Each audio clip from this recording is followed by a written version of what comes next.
Alright guys, we are going to learn how to set up the tripod. I love using the tripod. It can make your shots and take them to a whole new level. They can be very smooth and can separate you from the professionals and the amateurs. So the first thing we need to do is take our tripod out of the bag. So you zip it out, and the tripod should already be folded down, and just pull it out gently. And when you take it out, you're just going to open up its legs as wide as you can, like so. Then take the clips and expand the legs as high or as low as you want them to go. In this case, we're going to extend it all the way to the top. So as you look at our tripod, it might come out a little funky. In fact, when you look at it and set it up, it might start making funky sounds. Yep, believe it or not, that's coming from the tripod, and it is not broken. Many students that think it has been broken.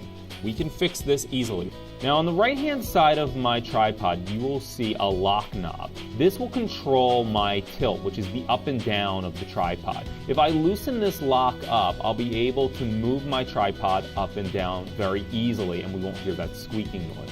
Now, if I want it to move very quickly, I am going to loosen the resistance by turning this knob to the left.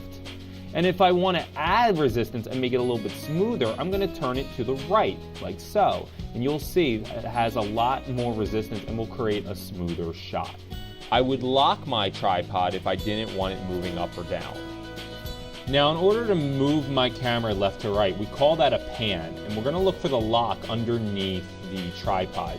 It looks like a football. We're going to loosen that up, and that's going to help us move our tripod from left to right, like so. Now, we can also add resistance or take away resistance. Here I'm going to add resistance. This is to make my shot maybe a little bit more smooth so that it goes slower.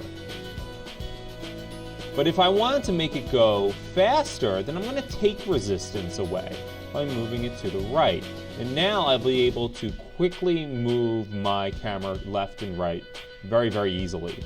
If I didn't want the tripod to move left and right, I would lock the little football. That way it won't move.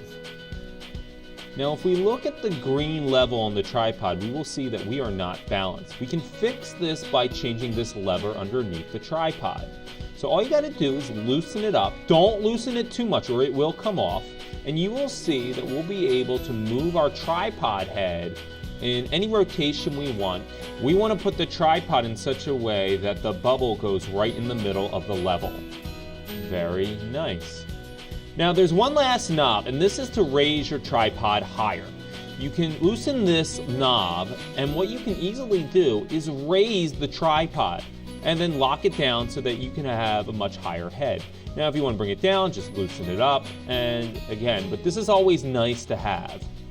And finally, when you're done, you want to break down your tripod. So open up your clips, close your legs, and you're going to want to put these right back in the bag just the way that you had it. And you just completed setting up and breaking down your tripod.